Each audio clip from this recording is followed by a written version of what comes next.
First of all first ID నుండి వద్దాం. ఇక్కడ మనం చేసే టెస్ట్ కేసు అమెజాన్కే కదా మొత్తం. మరి ఎందుకు ఇది మీషో మింత్రాకి వెళ్ళిపోయినాయి? ఈ రెండు కూడా అమెజాన్కే కదా మనం సెర్చ్ చేస్తుంది.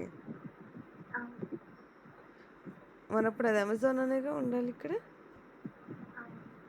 అండ్ టీసీ క్యాపిటల్ ఉండాలి కదా. ఏ క్యాపిటల్ ఉండాలి? ఎస్ క్యాపిటల్ ఉండాలి. స్పేస్ ఉండొద్దు. స్పేస్ బదులు అండర్స్కోర్ పెట్టుకోవాలి. అదొకటి. ఇప్పుడు డిస్క్రిప్షన్కి వద్దాం. Verify that user is displayed with the items related to the keywords. ఎక్కడ కీవర్డ్స్ ఇవి? ఎక్కడ ఇచ్చాడు ఈ కీవర్డ్స్ యూజరు? అమెజాన్లో ఎక్కడ? మరి ఎక్కడ రాయాలి? మరి నేను ఇక్కడ సెర్చ్ బార్ అని రాయాలి కదా. Verify that the user is displayed with the items related to the keywords given in search bar. Okay. And on the home page, and user is on the home page. Okay, ఎవరు ఉండాలి home page మీద? On the home page అంటే home page మీద ఉండాలి. ఎవరు ఉండాలి మనకు తెలియాలి కదా. So user is on the home page. Next test case స్టెప్స్కి వచ్చేసరికి user enters keywords on the search bar అంటున్నారు. అసలు ముందు యూజర్ ఎక్కడ ఉన్నాడు? అమెజాన్ హోమ్ పేజ్ మీద ఉన్నారు అంటున్నారు. Okay, user enters the keyword in the search bar and type చేస్తే సరిపోయింది. తర్వాత సెర్చ్ ఐకాన్ మీద క్లిక్ కూడా చేయాలి కదా. ఇప్పుడు నేను అమెజాన్లోకి వెళ్ళి నేను ఇప్పుడు మీరు రాసిన టెస్ట్ కేసెస్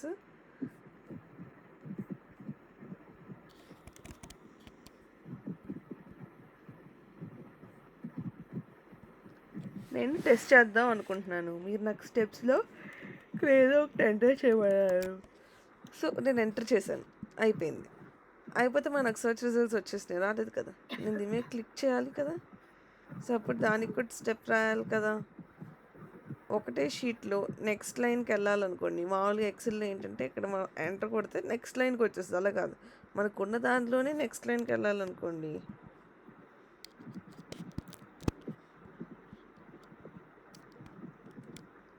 ఆల్ట్ ఎంటర్ కొట్టాలి. ఆల్ట్ కీ పట్టుకొని ఎంటర్ కొడితే ఒకటే సెల్లో నెక్స్ట్ లైన్కి వస్తుంది. అప్పుడు two user hits on search icon. Alt key కీబోర్డ్లో ఏఎల్టీ అని రాసి ఉంటుంది చూడండి. ఆ కీ పట్టుకొని ఎంటర్ కొడితే దానిలోనే సెకండ్ లైన్కి వెళ్తుంది. User clicks on search icon. Search icon మీద క్లిక్ చేస్తాడు, ఈ కీవర్డ్ ఎంటర్ చేస్తాడు. Fine. User should be search results should display. User should B. మీరు చెప్పండి, ఈ సెంటెన్స్లో ఏంటి మిస్టేక్ మీరు చెప్పండి.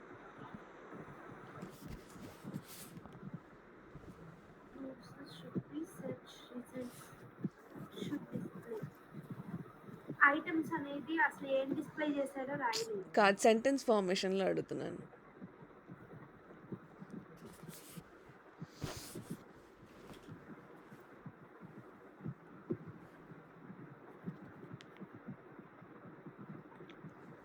యూజర్ చేశాడు అనేది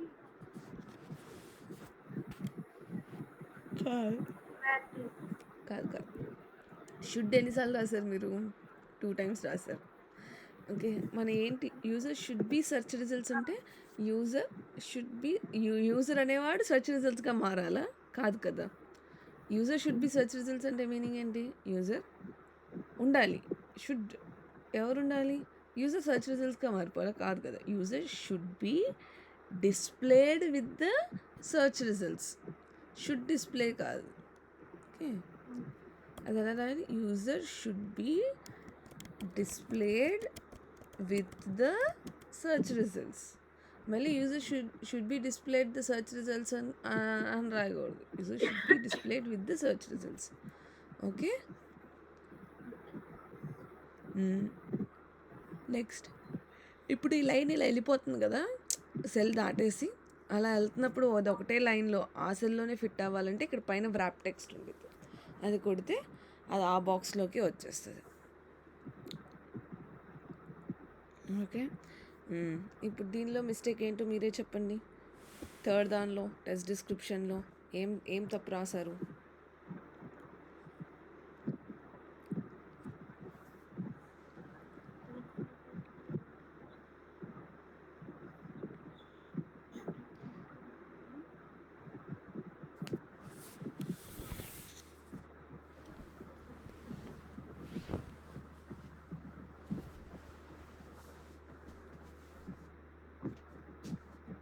యూజర్ ఈ సెర్చ్ అంటే మీనింగ్ ఏంటి ఇంగ్లీష్లో? యూజరే సెర్చ్ అవ్వాలా?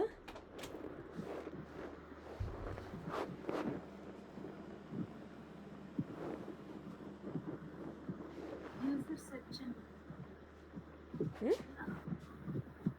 అండ్ షుడ్ అనే కీవర్డ్ ఉండొచ్చా? ఒక 2 minutes లైన్లో ఉండండి. అందులో ఏం మిస్టేక్స్ ఉన్నాయో కనిపెడతా ఉండండి. రమ్య, దీన్ని బట్టి నీ మిస్టేక్స్ చూసుకో. 2 minutes ఇప్పుడు వస్తా.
ఏమైనా అర్థమైందా కృష్ణ ఏం మిస్టేక్స్? అర్థమైంది. ఏమని మార్చాలి దీన్ని?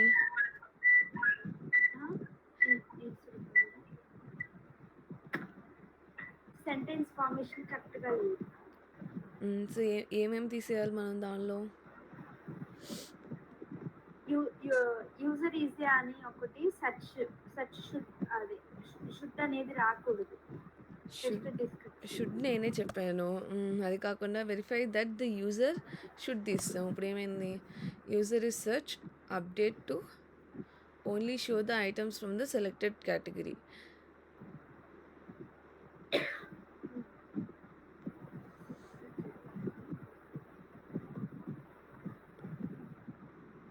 ఏమని మారుద్దాం? దాని మీనింగ్ ఏంటి? ఈ లైన్ చదివి దాని మీనింగ్ ఏంటి? మీరేం మీనింగ్ రాశారో చెప్పండి. Verify that the user is search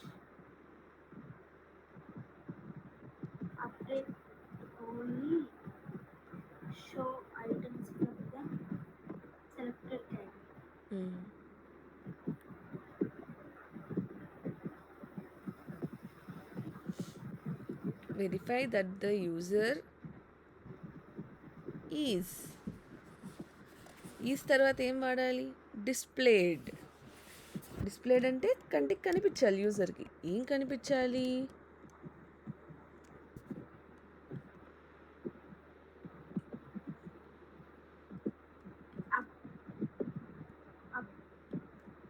user is displayed updated.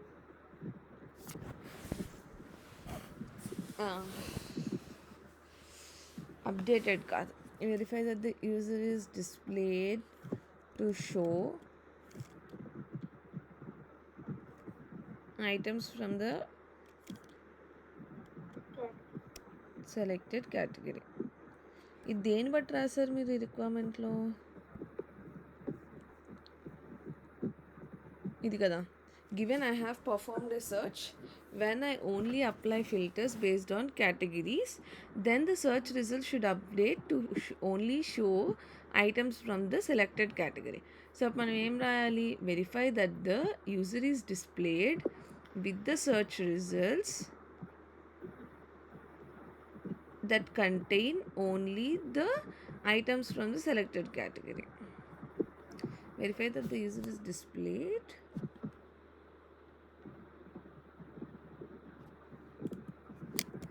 with the search results having only the items from the selected category. దీని మీనింగ్ ఏంటి? ఇప్పుడు వెరిఫై దట్ చెక్ చేయాలి. యూజర్ ఈజ్ డిస్ప్లేడ్ ఏం యూజర్కి కనిపిస్తుంది, ఏం కనిపిస్తుంది? విత్ ద సర్చ్ రిజల్ట్స్, ఏదైతే search results వచ్చినాయో అవి కనిపిస్తున్నాయి. కానీ ఆ సర్చ్ రిజల్ట్స్లో ఏముండాలంట? హ్యావింగ్ అంటే ఉండడం. ఓన్లీ ద ఐటమ్స్, ఓన్లీ అంటే అవి మాత్రమే ఉండాలి. ద ఐటమ్స్ అంటే మనం ఏది సర్చ్ చేస్తాం అది. From the selected category, A category అయితే సెలెక్ట్ చేసుకున్నాడో ఆ కేటగిరీకి సంబంధించినవే ఉన్నాయా లేవా కదా. దీనిలో చిన్న మిస్టేక్ ఈ థర్డ్ దానిలో, అదేంటో ఇప్పుడు చెప్తారా? పైన రాసిన మిస్టేక్స్ ఇక్కడ కూడా. సో యూజర్ ఈస్ తర్వాత మనం ఏం రాయాలి? సర్చ్ అనేది షుడ్ అనేది కూడా షుడ్ తీసేద్దాం. తర్వాత ఇక్కడ ఏం రాయాలి? యూజర్ ఈజ్ డిస్ప్లేడ్ అనే కీవర్డ్ రాసుకోండి. డిస్ప్లేడ్ అంటే కనిపిస్తున్నాయా అని. User is displayed with the search results reordered based on the reorder కాదు, ఇదంతా పాస్ట్ టెన్స్లో రాస్తున్నాం కాబట్టి reordered based on the selected sorting criteria. Okay, అది ఫైన్. ఇక్కడ స్టెప్స్ మళ్ళీ ఫస్ట్ నుండి రాసుకొని రావాలి. కానీ ఇక్కడ మనం అది ఎందుకు రాయకపోయినా ఈ సిచ్యుయేషన్లో ఎందుకు కరెక్ట్ అని నేను చెప్తున్నానంటే, బికాజ్ మీరు ఇక్కడ ప్రీ కండిషన్లో ఏం రాశారు? పర్ఫార్మ్డ్ ఏ సెర్చ్ రాశారు కాబట్టి కేటగిరీస్ ఫైన్. ఓకే, ఇక్కడ కూడా అంతే. యూజర్ పర్ఫార్మ్డ్, ఇక్కడ కూడా పర్ఫార్మ్డ్ సెర్చ్ రాయాలి. వ్యూయింగ్ అయినా రాయొచ్చులే, వ్యూయింగ్ అయినా పర్లేదు. ఎవరు వ్యూయింగ్? యూజర్ ఈజ్ కదా. Excuse me. So user is viewing search results. ఇక్కడ కూడా user performed search, has performed search. Okay, మిగిలింది కరెక్టే. ఇక్కడ నెంబర్స్ మాత్రం మళ్ళీ ఈ టెస్ట్ కేస్కి ఇక్కడ నుండి స్టార్ట్ అవ్వాలి కదా. సో ఇక్కడ 1, మళ్ళీ ఇక్కడ 1. ఓకే, ఇక్కడ కూడా అంతే. ఏదైనా సరే యూజర్కి కనిపించేవనుకోండి, డిస్ప్లేడ్ అనే వర్డ్ వాడాలి. ఇక్కడ కూడా అంతే. User should be displayed with the, ఇలా పోనీ ఇలా రాద్దాం అనుకుంటున్నారు అనుకోండి, అప్పుడు మీరు ఎలా రాయాలి? షుడ్ బి రెండు ఉండాలి. Updated to only show items from user should be updated కదా, ఇది డిస్ప్లే రాయాలి.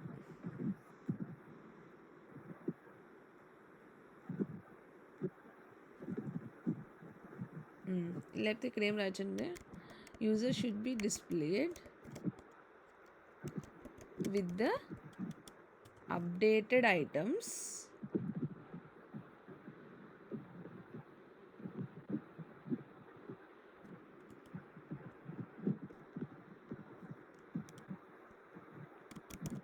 which are only from selected categories. Just sentence formations కరెక్ట్గా లేవు.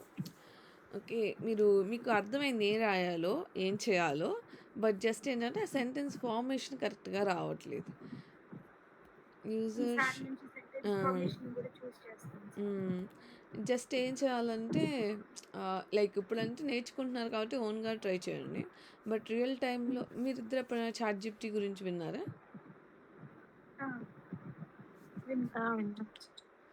ఓకే, విన్నారు కదా. ఇప్పుడు దీన్ని తీసుకుందాం.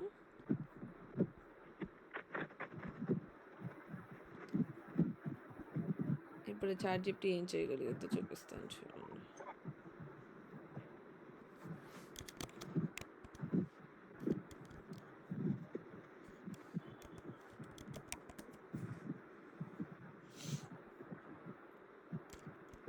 ఆ రిక్వైర్మెంట్స్ ఇక్కడ పెట్టాను. Okay, can you please right the test cases covering both positive and negative.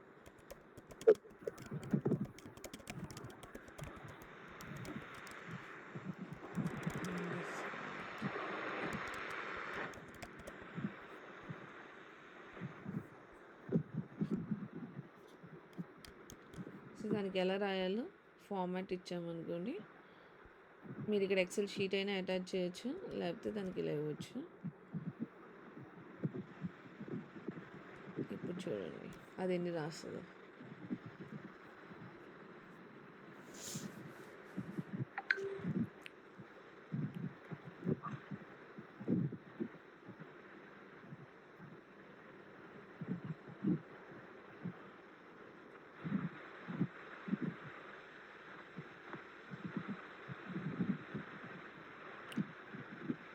మీరు చాట్ జీపీటీతో మాట్లాడొచ్చు కూడా, తెలుసా? ట్రై చేశారు ఎప్పుడైనా?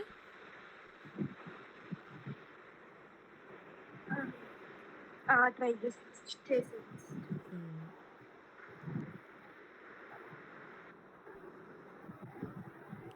ఇప్పుడు మనం చూద్దాం ఇది ఏం రాసిందో. ఓకే, సో ఇప్పుడు ఏం రాసింది? Verify keyword search results returns relevant results. అంటే మనం ఇచ్చిన కీవర్డ్కే వచ్చిన రిజల్ట్స్ ఉన్నాయా లేదా.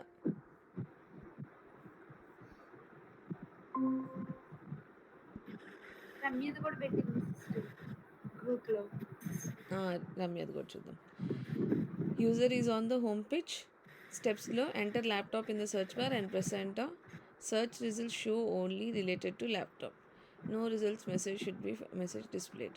సో ఇదేంటి సింపుల్గా రాసేసింది. ఇంకా దీన్ని మనం చెప్పుకోవచ్చు అనమాట. లైక్ కొంచెం షుడ్ అనే వర్డ్ యాడ్ చేయ ఎక్స్పెక్టెడ్ రిజల్ట్లో, కానీ వెరిఫై దట్ అని రాయి, వెరిఫై బదులు ఇలా చెప్తే అది కూడా రాస్తుంది అనమాట మార్చుకొని. బట్ చూడండి అది ఎన్ని టెస్ట్ కేసెస్ రాసింది? 8 టెస్ట్ కేసెస్ రాసింది కదా. మరి మనం ఓన్లీ 3 రాస్తే సరిపోదు కదా. రిక్వైర్మెంట్స్ అన్నిటికీ మనం కూడా అట్లీస్ట్ 8 రాయగలగాలి.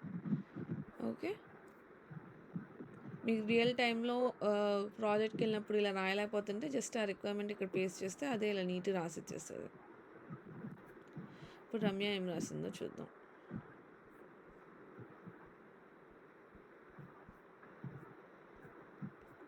రమ్య ఇలా ఎక్సెల్ ఇలా రాస్తే నేను మొత్తం చూడలేను రమ్య, అందుకే దానికి అటాచ్ చేయండి అన్న.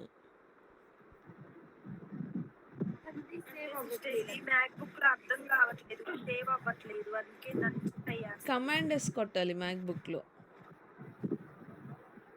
ఓకే, ఇది ఎక్సెల్ షీట్ మీకు మైక్రోసాఫ్ట్ది ఇది లేదు, మీకు సబ్స్క్రిప్షన్ లేదు.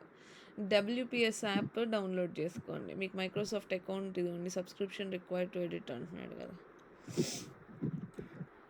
మైక్రోసాఫ్ట్ అకౌంట్ లేదనుకుంటా, అప్పుడు మీరు డబ్ల్యూపిఎస్ వాడుకోవచ్చు.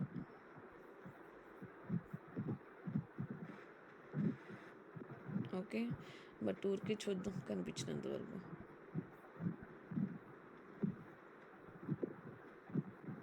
Verify that user is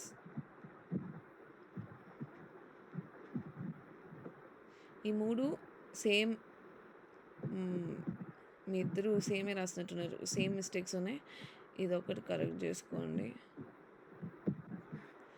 same away previous win సరిపోద్ది. Verify that user is corresponding the additional product to the page number is selected. దాని మీనింగ్ ఏంటి?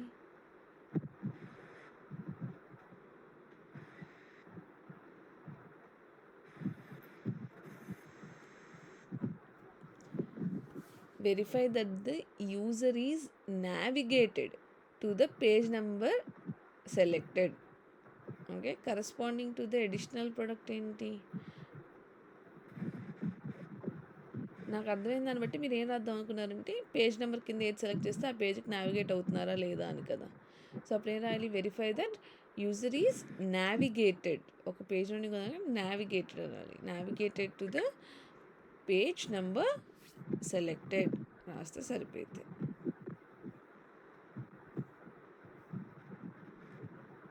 User is displayed on page number 1, page number 2 అలాగా.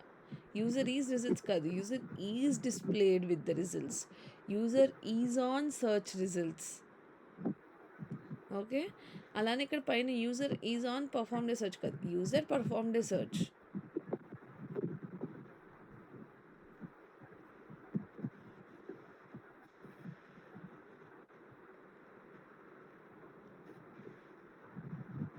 ఇక్కడ test case స్టెప్స్లో మనం ఏం చేస్తున్నామని కదా రాయాలి. ఇప్పుడు పైన ఏం రాశారు? User enters keyword and search bar in the search bar. Next ఏం రాయాలి? User clicks on search icon. అది ఫస్ట్ టెస్ట్ కేస్కి. Next user applies filter based on category. Categories కాదు, కేటగిరీ స్పెల్లింగ్ RIES రాయాలనుకుంటే. User applies filter in the categories section. ఆ కేటగిరీస్లో books పెట్టాలని books అలాగా. యూజర్ చూజెస్ సార్టింగ్ ఆప్షన్, ఇది okay. Chooses అని రాస్తే ఇంకా బెటర్గా ఉంటుంది. User clicks on second page, user clicks on third page కదా, అది కదా టెస్ట్ కేస్ స్టెప్స్. నావిగేట్ తర్వాత అవుతున్నాడా లేదా అనేది మనం చెక్ చేయాలి. మన యాక్షన్ ఇన్ టెస్ట్ కేసు మనం క్లిక్ చేయాలి, క్లిక్ చేస్తే అప్పుడు మారాలి. సో ఇక్కడ ఈ ఫోర్త్ దాని అంతా తీసేసి user clicks on second page number or third page number అలా ఏదో ఒకటి రాయండి. ఇది ఓకే. యూజర్ షుడ్ సీ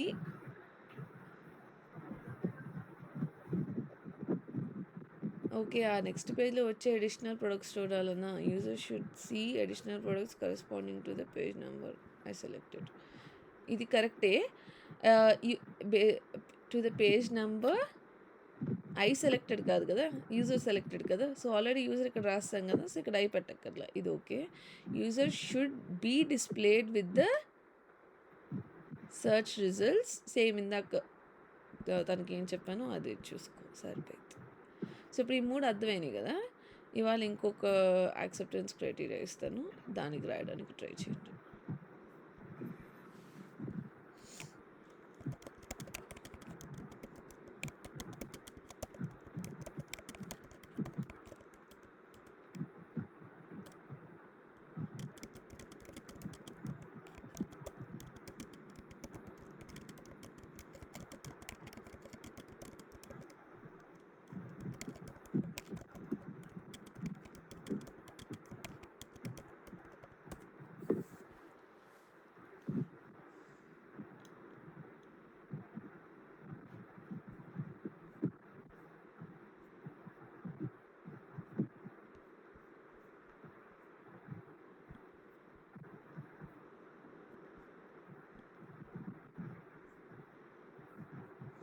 ఇంకో స్టోరీ క్రియేట్ చేద్దాం.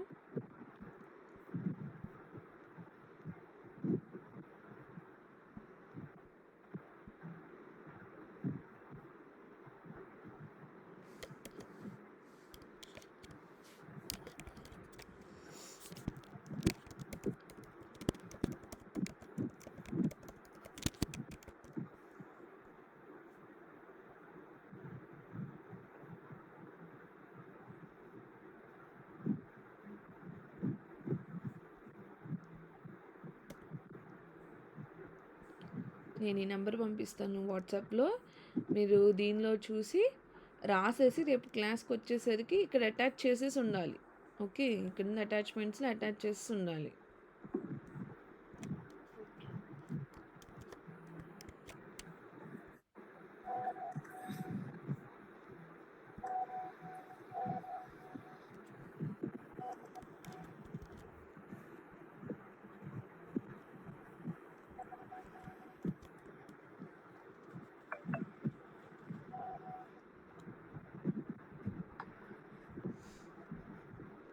ఓకేనా? నువ్వు డబ్ల్యూపిఎస్ రైటర్ డౌన్లోడ్ చేసుకో రమ్య. మైక్రోసాఫ్ట్కి అయితే మళ్ళీ డబ్బులు కట్టాలి. 1 మంత్ ఫ్రీ ఉండిద్ది యాక్చువల్గా దానికి, మైక్రోసాఫ్ట్కి. బట్ సబ్స్క్రిప్షన్ లేదు కదా. Okay sister. ఓకేనా? నేను ఇవాళ అసలు రిక్వైర్మెంట్స్ ఏది ఎక్స్ప్లెయిన్ చేయలేదు. మీ అంతటా మీరు